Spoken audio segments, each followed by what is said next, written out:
Sanggar sekarang sudah meninggal.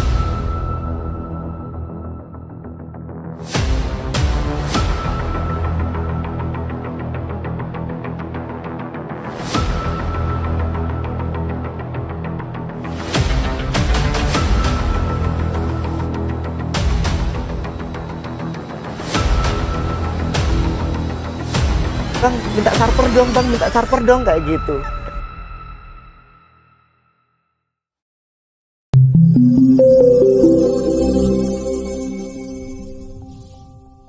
Bang, minta sarper dong, Bang, minta sarper dong, kayak gitu. Kalau coklit itu kita sudah ngomong tentang Mas Ferik ya? Ya. Assalamualaikum warahmatullahi wabarakatuh.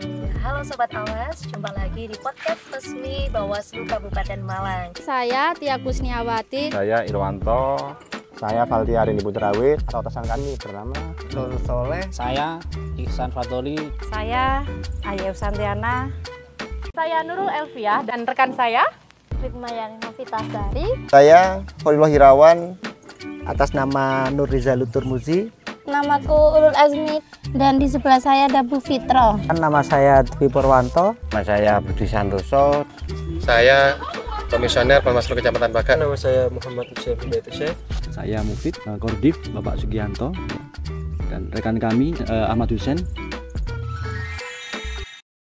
Kalau coklit itu kita sudah ngomong tentang pemutakhiran data, ya banyak hal kita bicara fakta di lapangan ya. Kalau di lapangan ketika kita waskat saja kita temukan yang istilahnya sampai ada PTPS itu sing agak nganyel nih gitu. Nah begini, ada PTPS itu yang mereka ogah-ogahan mendatangi pemilih ke rumah. Nah karena dia sudah merasa iya, PTPS atau Pantarleh. Pantarleh itu ogah-ogahan datang ke rumah warga, padahal kewajiban Pantarleh itu mendatangi langsung kepada pemilih. Jelaskan.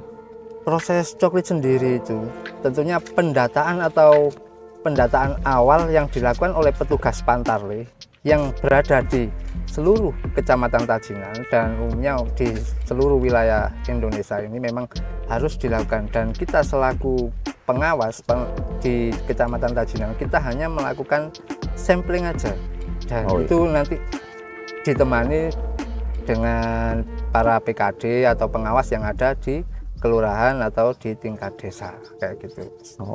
Karena di sini sebagai Panwascam kita itu mempunyai tanggung jawab mengawasi apa yang dilakukan penyelenggara pemilu, baik dari peserta pemilu nanti, dan mengawasi juga tentang hak-hak masyarakat dalam kepemiluan.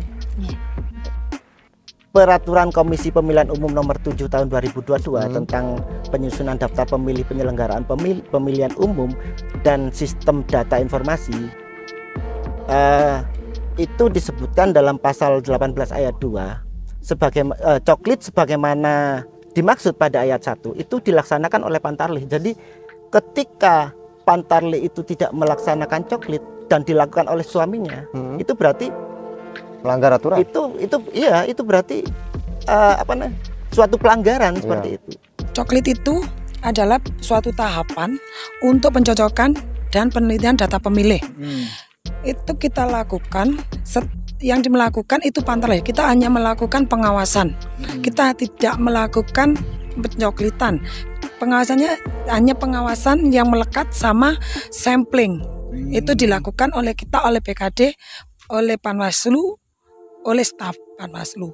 Pas coklit itu waktu kita di rumahnya itu yang mungkin kalian tahu pas kita disangka kolektor itu ya, itu kan tiba-tiba kita datangi ya. Karena apa? Karena saya sendiri melihat Pantarleh itu baru ya, Mas. Teman-teman yang baru yang mungkin masih awam masalah data, sehingga kita ketika masuk ke warga itu mungkin belum ada wawasan pengalaman, sehingga masuk ya tanpa basa-basi langsung minta data dan sebagainya, sehingga masyarakat menyangka ya kalau urusan data biasanya berhubungan dengan utang piutang. Iya. Permasalahan waktu coklit itu yang sering terjadi, yang banyak terjadi, itu adalah dalam suatu rumah tangga. Contohnya kayak di rumah tangga jenengan itu ya, ada dua keluarga. Oh, dua keluarga dalam satu rumah. Ya, anak dan bapak itu sudah mecah sendiri kan. Bikin kakak sendiri-sendiri ya. Bikin kakak sendiri-sendiri, dan kebetulan di kakak anaknya ini, anaknya kan sedang merantau nih. Oh iya. Nah, kakak dan KTP-nya itu di bawah, sedangkan coklit itu harus berdasarkan KTP atau kakak. Iya. Dan alhamdulillah awalnya Bu, itu memang yang perlu kita sampaikan sampai melean itu. Iya. Sampai bahkan dari Bawaslu saat itu langsung mengawasi. Iya, waktu itu Pak Jos ya. Pak Jos, iya betul. Bahkan Pak Jos sampai ke Wagir untuk memantau, karena saat kita itu kan langsung dipantau oleh Pak Irin. Nah, itu kan di Zoom waktu itu dipanggili. Ya alhamdulillahnya waktu itu Wagir jadi artis, sering dipanggil. Ada nggak pengalaman coklit yang menurut kakak menyebalkan ataupun lucu nih sekiranya?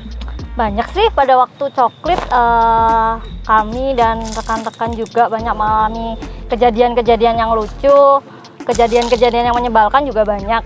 Kalau kejadian lucu itu ada yang dari banyak ban bocor, terus ada juga yang dikejar anjing juga. Pengalaman lapangannya kayak gitu ya? Sangat menantang sekali ya? Oh gitu. Kalau pengalaman menyebalkannya itu biasanya diteleponin sama staf Bawaslu mungkin ya? Oh gitu ya, pengalaman menyebalkannya ditelepon sama staf Bawaslu sendiri ya? Jadi boleh minta sebut namanya nih kira-kira? Ferik kayaknya. Oh ya, Ferik, Mas Ferik ya? Kalau ini yang sulit lagi, kendala-kendala apa ya? Masih ingat Mbak Emi? Mungkin banyaknya AKP mungkin ya? Iya, itu sering diteleponin sama Mas Ferik. Digupui gitu loh Bu, suruh cepat selesai hari itu. Terus salah satu salah pun harus diselesaikan hari itu, jam itu. Loh, kalau itu saya pernah merasakan ketika saya repot di kegiatan lain, itu Mas Ferik WA, telepon, nggak puas ke itu. Nah, seperti itu. Awalnya dikirim server dan mereka merasa enggan dan takut, seakan-akan Parno gitu Pak. Iya, seakan-akan kita mencari-cari kesalahan mereka, tapi endingnya mereka malah, Bang minta server dong, Bang minta server dong, kayak gitu. Mungkin ada hal-hal yang menarik dari Kecamatan Kalipare itu Pak Bud. Ini yang terakhir, yang sangat menarik dan bisa dikatakan lucu, ketika Pantarlih itu datang bersama saya. Dikira itu adalah petugas koyok wow, ini petugas untuk bantuan umumnya, pendataan bantuan lagi sering-seringnya itu. Wah, alhamdulillah ya oleh bantuan mana. Padahal kita masih belum menjelaskan tujuan kami ke sana itu untuk apa itu loh.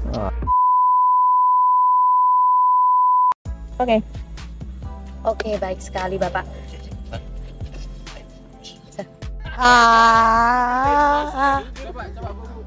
Lah dendam ngomong.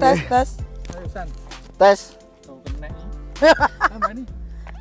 Durek. Iku murah gak kena kok. Ayo. Manut iki ya? Sing dibuka iku. Oh, manut iki ya? Oh ya wes. Sing dibuka iku. Balik. Ya wes, ayo. Gak bisa improve. Lanjut. Oke. Action. Kalau kok Tiga.